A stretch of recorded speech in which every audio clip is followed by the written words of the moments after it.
Kaya ang ginawa nila si Senator Pia Cayetano, pero same lang din yan. Same power lang din yan. Akala nyo, ha? Takot na takot kayo kung si Marcoleta hawak eh. Diba? Ito na lang. Sana ganyan ka din. Sana ganito rin kayo, ka-fair and just.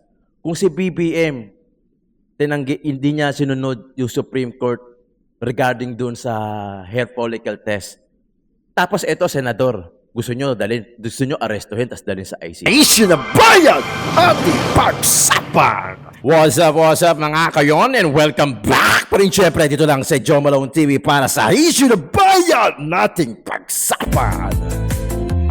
Di kami natatakot sa katotohanan. Kaya naman isa magandang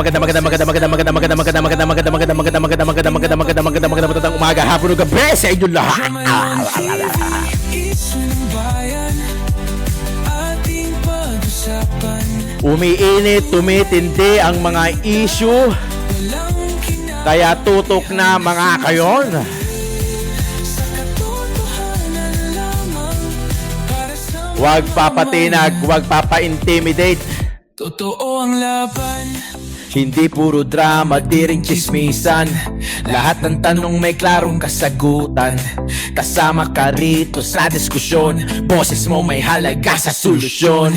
Laging alerto, mapagmatsyag. Truth ang hanap, di kami natitinag. Walang palusot, Buong akala nila mapapaligtad na nila yung sitwasyon, diretsong usapan. pero mas lalo lang pumapabor sa mayorya. TV, issue ng bayan, ating pag-usapan. Tunay na balita, walang kinakampihan. Sumasalamin sa katotohanan lang. Papasok na mga suke ha, hintay ko kayo rito para doon sa mga team replay. Totoo ang laban, walang kulay, walang kampi. Balita, talakayan, katotohanan para sa bayan. Mega love shoutout sa lahat ng viewers natin dyan, OFW ka man o dito sa Pilipinas. Maraming salamat po. Paki-double check naman kung nakasubscribe na kayo rito sa channel natin.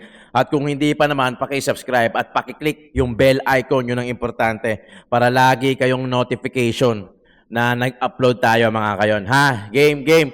Tapos sa description box natin, meron tayong mga backup channel dyan, mahirap na. Paki-subscribe at paki-click yung bell icon. Paki-like and share na rin yung video natin. Maraming salamat. Attendance check sa baba. Game. Sa loobin na lang. Binabasa mo pa, Risa. Sus Mariosep ka, oh. Ay, di ako galing yan. Sa akin galing yan. Galing yan kay attorney, ha? Kaya attorney Rowena Guanzon. Ito si Miss Index Card. Oh. Namumuro ka na. Natatanda mo yung sinabi ni VP Inday Sara na lumapit ka sa kanya dahil nangihingi ka ng tulong para mapanalo mo yung posisyon mo ngayon. Dahil mahina ka sa Mindanao. Alam naman natin lahat kung gaano kalakas si VP Inday Sara na kahit banggitin lang ang pangalan nyo, baka manalo pa talaga kayo. Ganyan na nangyari sa'yo, Risa. O, di ba? Humingi ka ng tulong. Hindi mo naitanggi. Kasi totoo Di ba? Humingi ka ng tulong para makuha mo ulit yung posisyon mo kasi takot ka dahil 2 beses ka ng talo. Kaya laking pasalamat mo. Ngayon, kinakagat mo na si VP Inday Sara. Kinakagat nyo na actually. Marami kayo. Takot na takot kayo sa flood control no?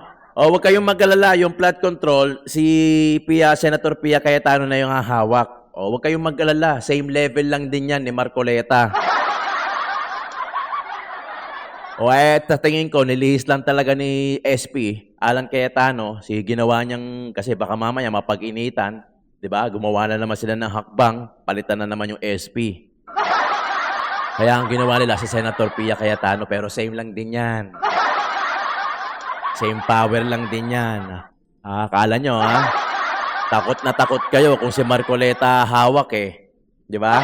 Kasi alam nyo, may patutunguhan, walang kinikilingan. Putang ina nga na ito mga to Ang dami nga ako nagko-comment Hindi ko alam kung yung mga comment kung may talagang alam sa batas o nakikibanwagon na lang. Nakikisakay na lang kasi malakas yung politika Kumbaga, parang naggagather sila ng information, naggagather sila ng comment, naggagather sila ng reaction. In short, engagement ang kailangan nitong mga to. Para tumaas yung mga followers nila. Akala nila kasi may kita talaga sa Facebook. Wala naman talaga. Basura. Oh. Ito yung iniiyak nila eh. Ayan, no? Senator Pia Cayetano, the new chairman of Blue Ribbon Committee. Same level lang yan ni Marcoleta, puta. Marami tayong ipapalabas sa inyo dito. Puta, matutuwa kayo. Umpisahan na natin. May mga media talaga na hindi talaga nila mapigilan eh. Yung pagiging bias nila. Totoo. Puta, wag na tayong magtanga-tangahan dito. Hindi naman tayo tanga tulad nila eh. Na yung tanga, yung pagiging tanga, o talagang tanga sila, ginagawa nilang content para makagather ng engagement. Siyempre, pag tanga ka, maraming magko-correct sa'yo sa comment. Pag maraming nag-correct sa comment mo, nagmamarunong din, i-correct ka sa comment, so may engagement ka. Kaya nga sabi ko sa inyo eh, sa social media, yung tanga, gustong-gusto yan. Pinapaboran niya ng mga platform. Ang tanga mo eh. Di ba? Ay, nako. O, ito example hindi nila mapigilan eh. O, game. The reason why complicated yung petition is alangan naman pong hindi kami humingi ng TRO. Wala because ng TRO po because- walang TRO. So Yes, but we are the duty way bound, is Ma'am clear Ses, for him to be arrested. And if he, as a lawmaker, he should at least face the music and not go missing. After Ses, voting, after casting his vote Sestrilon yan. in the Senate, he disappears. Ma'am Ses, I understand your passion, but it is still our legal It's a stand. question po. It's a question, and, even we our, expect more of our lawmakers. His yes. action is really Marunong pa sa abogado. compared to other legislators who surrendered even at the Senate, who faced the music and waited to be cleared by courts of law. I invite you, ma'am, to Can't he do the same? I invite you, ma'am, to imagine this scenario. No? For example po, just in case, i-declare po ng Supreme Court, and we are, as lawyers, we cannot do that, no? But we are just imagining na ma-declare nga na walang jurisdiction sa atin ang ICC. Pero, Paano po yes, but we ma-declare? don't know Kailan that po yet, yun right? mangyayari? Yes. No, but we don't know that yet. That because there's a difficult question of law. Because if this were settled, hindi na po hihingi ng Supreme Court ang comment ng OSG. Di-decide na nila, no? Pero because nakabinbin po yung kaso na yan, let's just say the decision goes in that favor, no? In our favor. Pero nakuha po nila si Bato In the at dinala meantime, na he po. goes his merry way in hiding. See? Why not Nakikipagdebate, di ba? Si Sestrilon, nakikipagdebate, lumalabas, di ba? Lumalabas yung tunay na do kulay. his duties in the Senate? Pinahiya Yes, po because- kayo eh. Kayong naiwan ditong nag-explain sa amin. Yes, if well, Hindi it's okay. ba? How do you feel as a mind. lawyer for this person who is, I don't know where he is. You're Well, you're we still feel- defending him. Well, that's the job of a lawyer, ma'am. Says, kailangan naman po hindi ko siya ito. Oh, tangina. But kasi, di ba, parang sige, tama na kayo kung gano'n. Hindi ko na pwede Kung sabihin. nag-aantay siya ng magandang desisyon ng korte, bakit kailangan sa in the dark? Yeah, you ma'am, know? because ma'am, this is the key phrase, no? Because there is a difficult question of law. This is not just a random phrase, no? This is jurisprudential, no? Because there is a difficult question of law. We all know, ma'am, bilang mga tao, bilang human beings, there are some gray areas in the law, no? Kuminsan po merong mga naa-arrest na unlawfully. Halimbawa po, yung gobyerno, isang linggo po nilang sinabi na wala pong NBI agent na mag-a-arrest kay Bato, wala silang intention. Yet, may mga pumasok doon, binugbog po yung isang sergeant at arms, nag-a-announce ng intention nila to arrest Bato. Tapos sinabi po ni Director Matibag, wala pong NBI doon, biglang meron po. Yes. So, because of this actions taken together, that's nagka-shooting pa, then there is reasonable grounds to believe on the part of my client that there might be an unlawful arrest in motion. No, so Shooting meron that pa yung that actually may have been scripted by oh no, his hindi po, own hindi po, camp. hindi. Bakit sinasabi mo scripted? May lumabas na ba na scripted? 'Di ba? Pinipilit nila eh. 'Di ba? Pinipilit nila yung shooting scripted para makatakas si Bato, etc. Kung ano man yung leading na yan. Yan ang pinipilit nila. Yan yung naratibo nila. 'Di ba? Gets niyo mga kayon? Yan yung naratibo nila na gusto nilang ipilit, gusto nilang isuko si Senator Bato de la Rosa at dalhin sa ICC. Na in fact, ganito, okay, ganito. Papaliwanag ko, ganito. Wala talagang ini-issue pa yung Supreme Court regarding dyan. Hindi pa kumikilos yung Supreme Court. Bakit mo naman isusuko yung tao? Para ano? Para maulit yung gaya ng ginawa kay Tatay Digong na wala naman na hindi dumaan sa Supreme Court yung warrant, hindi dumaan sa Supreme Court, kumbaga binaypass. 'Di ba? Ito na lang. Sana ganyan ka din. Sana ganito rin kayo, ka-fair and just. Kung si BBM, hindi niya sinunod yung Supreme Court regarding dun sa hair follicle test. Tapos ito, senador, gusto nyo arestuhin tapos dalhin sa ICC. Bakit yung presidente unang sumaway sa Supreme Court na hindi magpa-hair follicle drug test? Sana ganyan din kayo ka-fair. Sana ganyan din kayo kapatas. Kung talagang gusto nyo i-implement yung isang batas sa isang senador, sana kaya nyo din i-implement yung isang batas kahit anong posisyon, presidente man yan, vice-presidente man yan, senador, major, lahat patas, dapat ganun. Ayaw eh. Di ba? Tandaan nyo yun, yung Supreme Court, yung 10 araw na pinapakomento o pinapagawa si BBM ng hair follicle drug test. Wala eh. Wala. Wala nangyari. Anong gagawin ngayon ng Supreme Court ngayon? Wala pa. Bakit gusto nyo i-arestuhin si Bato hindi ka dumadaan sa Supreme Court? Ang point kasi, paulit-ulit tayo eh. Dito papasok yung sinasabi ko sa kanya kanina eh. Ang pagkatanga talaga, pinapaboran niya ng social media. Diba? Pag tanga ka, medyo click ka. Magandang way yun para umangat ka agad yung engagement mo. Magtanga-tangahan ka. Meron nga ako nakita, food vlogger food vlogger. Sample lang. Nagtanga-tangahan. Nilagyan ng kalamansi. Food vlogger may kakainin siya Mas masarap daw pag nilagyan ng kalamansi. Nilagyan ng kalamansi dito, pero hindi naman doon kinagatan, sa ibang parte. So, syempre, yung mga tao magko-comment, i-correct siya, niloloko mo kami. Hindi mo naman kinagat yung merong kalamansi di ba? Whether tanga-tangahan siya o hindi, intentional o hindi intentional, yung engagement, nireact pa ng iba. Ganon din dito. Di ba? Ganon din sa politics. Pagka medyo nilihis mo yung sarili mo sa pagkatanga, medyo i-correct ka ng tao. Huling-huli na ng tao yan Di ba? Huling-huli na yan ng mga kailangan magtanga-tangahan ako para kunyari, i-correct ako ng mga nagmamagaling sa comment section, di tataan kasi yung engagement. Minsan may magre-react pa sa'yo, i-re-share pa i-re-repurpose pa yung video mo kasi nga, tanga-tangahan ka doon, pero ang nag-benefit talaga doon, ikaw. Di ba? Nagigets niyo ako mga kayon? Ganun lang kasimple Bakit hindi sumagot si BBM doon sa Supreme Court, doon regarding doon sa hair follicle drug test? Tapos ngayon gusto nyong pasagutin si Senator Bato, pinipilit nyong harapin niya yung kaso niya. Hindi nga kaso dito kaso nga sa ibang bansa Kahit kayo man yun, hindi rin nyo rin gagawin yun. Diba? Dahil ayaw nyo rin madala sa ICC. Malinaw ang sinabi ni Senator Bato de la Rosa, malinaw ang sinabi ni Robin Hood Padilla na kung dito uto sa Supreme Court, sila mismo ang magsusuko sa sarili nila.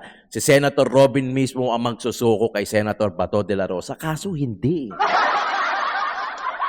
Mahirap bang intindihin o nakiki-join force na rin kayo sa mga nag-eengot-engotan? Para kunyari, magaling ang datingan, pero in short, tanga na rin naman.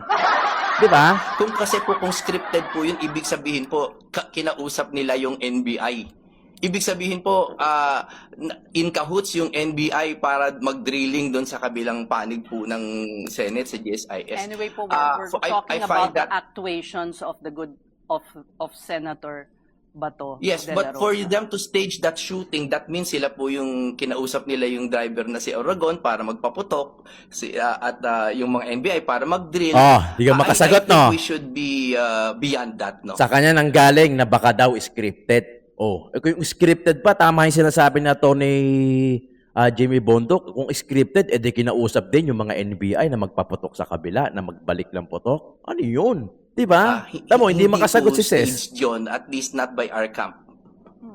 And attorney, has Senator Bato de la Rosa, or kahit kayo po as his lawyer, ever considered na mag-surrender na lang po siya sa ICC? Because some critics are pointing out that his actions Diba? are actually causing more harm than good. It could end up becoming unproductive, not just for him, but even for the case of former President Duterte before the ICC. Yes, ma'am, if you were a relative, no, of Senator Bato Yan. or anyone similarly situated, no, and Papayag alam niyo ka po ba? that pwede siyang ma-Duterte, no, pwede po siyang to languish in some faraway cell for under a court which we claim has no jurisdiction, no. Tapos eventually lumabas ko kunyari yung desisyon ng Supreme Court na wala ngang jurisdiction yung ICC sa atin. Ano po magagawa natin para po ibalik sila? It is an irreversible damage, no? Yes. Not just upon our client, but Amo, hindi the makasagot. sovereignty of the Philippines. Ang siguro po, sana po out of fairness, sana po tinatanong din natin, Yan. bakit hindi po kasuhan sa Pilipinas? Lahat po ng testigo nandito, lahat ng ebidensya nandito Yes. po. Bakit po hindi ba kasuhan dito instead of trying to short circuit? Sino po ang gusto niyong tanungin namin out of fairness kung bakit hindi dito sa Pilipinas ilitisin ang kaso? Sino po ang gusto niyong tanungin namin? Ang gobyerno po, kasi po this is the people of It the has been Philippines versus tried. Bato. Even the former Justice Secretary himself, Boying Remulla, who's now ombudsman, Nako! he himself said, hindi po kaya ng gobyerno. This is why the victims have gone to the ICC for justice. Hindi ho kaya dito. Bakit Hindi po? kaya Nung dito? isang araw po, meron Bakit kaming po akong na-receive. tatanungin? Hindi, meron po kaming This na-receive. is their na own sa- statement. Yes, ma'am. And We precisely received why there is an ICC. Yes. I don't know why you are framing Wala nga it jurisdiction, as, Ses Drilon. Walang jurisdiction. 2019 pa. Marami na nagsasabi na attorney, pinagpipilitan nyo pa rin. But we're not part diminution of the of ICC. Philippine sovereignty. Yes. We're When not a this part of is, the we're ICC, talking ma'am. of the international community here. Hindi ho Yes, we're isang- not part of the ICC, ma'am. I beg you to understand. We're not part of their own statute anymore. We withdrew, and that was affirmed in the Pangilinan versus Cayetano case. With all due respect, ma'am, yes, says, no? but And- the crimes, may I say also, ma'am. attorney, Yes, that the crimes indicated were before we withdrew from the Rome Statute. Yes, but there is a very long discussion about continued cooperation, but it is not part of continued cooperation, no, to serve an ICC warrant. Kasi po, let's assume arguendo na nasa Rome Statute pa tayo, ma'am, ha? Let's assume, ha? Meron pong proseso sa Article 58 saka sa Article 59 ng Rome Statute kung paano po mag-serve ng warrant. At katulad po ng lahat ng batas, di ba may batas mo, no? Kunyari RA, merong IRR, yung implementing rules. Sa Opo, ICC meron alam din ko po. po Ma'am, yun. sandali lang. This is very important. Yan. Meron Ayaw mo pong magpaliwanag, batas na Rome Statute, meron din pong regulations of the court. And in the regulations of the court, 31 number 3, nakalagay po doon kung paano mag-serve ng ICC warrant, which they did not follow. And the Yes. key phrase there is personal service. Kailangan po may personal service upon the accused, which they did not do. What did they do? They brandished it on social media and on media without serving us. Humingi po si Senator Cayetano, humingi po kami bilang legal counsel. Because out po of your deference to the client, law. and I'm sorry we're We were running not out of served the time, but warrant. I'd just like to point out, because he was running in the stairs and, even tripped. They were trying to serve the warrant on him. No, they were not. They were not in possession of the warrant. Then they admitted that. In fact, Mac said to Cayetano that we will give it to you, and then sabi niya, hindi, sa Tuesday na lang, and then next time na lang, and then next time na lang. They did not serve us. Basag si Ses Drilon. Di ba? Kita nyo? Pinagpipilitan. Yun yung sinasabi natin na nahalata sila eh. Sa sobrang gigil nila, hindi ko alam eh. O, kayo makakasagot niyan, di ba? I mean, kung bakit ganyan, kung bakit karamihan. Hindi ko naman nila lahat ha. Hindi naman lahat, di ba? Karamihan, lahat naman yan pera lang eh. Di ba? Pera lang yan. Maniwala kayo. Ilan lang talaga dito sa mundo yung may paninindigan, yung may mga prinsipyo na hindi tatanggap ng pera. Lalo na pag cold cash. Ay, puta. Puta, wag na tayo magplastikan dito. Puta, hindi ako pwede makipagplastikan dito. Hindi naman ako plastic. Di ba? Real talkan tayo rito. Pera lang namang katapat niyan eh. O syempre, hindi nyo naman aaminin. Tatanggihan nyo naman, di ba? Putang ina naman, wala namang aamin eh. Lahat naman yan. Tangina, oh. Kaibigan mo nga, kaya ka pa ipagpalit sa pera eh. Minsan, i-test mo. Huwag mo nang laki yan. Kunyari, mga 1 million lang. Diba? Sabi natin 1 million, sabihin mo sa akin, sikreto na ganito. Puta, kakanta yan. Maniwala sa akin. Hawak mo na 1 million. Huwag na 1 million, 500,000. Baka masyadong hindi makatotohanan yan eh. Ang sisti ko lang dito, wala nga jurisdiction ang ICC. Kanya-kanya eh. Si BBM ayaw sumagot sa utos ng Supreme Court regarding do sa hair follicle drug test.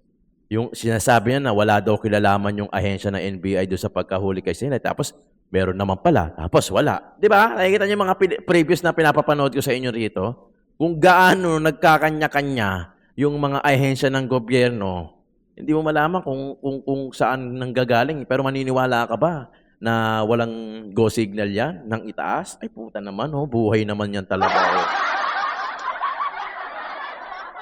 Talagang pagkatanga-tangahan talaga, eh. Di ba? Nakakaano yun, eh. Nakakaano yun. Kung talagang what if, di ba, kay Senator Bato de la Rosa, hindi naman siya tumatakas, eh. Di ba? Umiiwas siya na maipadala sa ICC. Yun lang yung point. Kasi sasabihin nila, nag-escape, tumatakas, si Robin Padilla, person of interest, si Cayetano, person of interest, kasi pinatakas nila si Senator Bato de la Rosa. Ang tinatakasan lang ni Senator Bato de la Rosa, ang hindi niya matanggap, pati ng kanyang pamilya, yung madala siya sa ICC dahil dapat dito sa Pilipinas. Tapos sinasabi nyo na hindi na kaya dito. Eh, wag na tayo maggobyerno rito. Lahat isa-alay na lang natin sa ICC. Di ba? Nagigets niya ako, eh kasi kayo na nagsasabi, baka hindi kaya dito. Pero mo, andi dito yung ebidensya, andi dito yung mga testigo. Gusto nyo doon sa ICC, tapos papaliparin nyo yung testigo, papaliparin nyo yung ebidensya. Eh dito, mas malapit na nga, oh. Di ba? Red flag. Sa totoo lang, kahit gaano ka, ewan ko baka nga ano eh. Ito, red flag to eh. Kung ikaw, tatay mo, hindi mapalibing-libing, doon na lang natin tignan. Doon na lang natin tignan. Tatay mo, hindi mapalibing-libing, ilang presidente na yung nagdaan, hindi pinayagan na may libing yung tatay mo sa libingan ng bayani. Then Duterte came. Roa Duterte came. Pumayag siya, pinalibing, naipalibing yung tatay mo. Tapos ngayon, ganyan ang gagawin mo. Red flag yun. Di ba?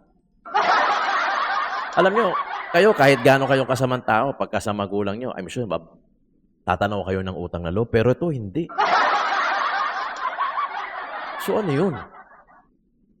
Kung yung nagpalibing sa tatay mo, tinrider mo, how much more yung mga mababang posisyon, kaya mong, o kaya hanggang sa ordinaryong tao, kaya mong gawin yun. Puta, red flag yun.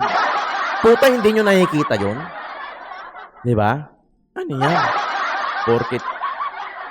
Porkit administrasyon, doon kayo. Bakit? Kasi para safe kayo, para walang titira sa inyo, walang uhuli sa inyo, walang mauungkat ng kung ano man yung mga kinasangkutan ninyo. Yun. Yun lang yan eh. Diba? Yun lang yun. Doon na lang natin tignan. Kasi kung meron kang delikadesa, kung meron kang pride, delikadesa, dignidad, bakit mo gagawin yun doon sa taong nagpalibing sa tatay mo na ilang dekada na yung nakalipas, walang ibang presidenteng pumayag, kundi si Roa Duterte lang ang dating presidente ng Pilipinas. Tapos ngayon gagawin nyo yan? Tapos anong sasabihin mo? Wala kang kinalaman dyan. Puta. Di ba? Tapos yung mga vlogger mo, ano na, pagtatanggol ka, hindi nila naisip yun. Ay puta, pinagtatanggol natin, may red flag. Ina nyo. Di ba? Puki ng ina nyo. Grabe yun. That's, fucking red flag. Hindi yan dapat, hindi yan dapat pinapamarisan. Dapat yan, sa umpisa pa lang, nakakuha nyo na yung ugali. Dapat nga si BP Inday Sara ang presidente talaga ngayon, sa totoo lang eh. Di ba? Pinagbigyan ka nga lang. Mabait pa yung tao sa'yo. Utang ina. Di ba? Mga kayo, yun lang muna. Maraming salamat, Joe Malone TV. Issue ng bayan nating pag-usapan.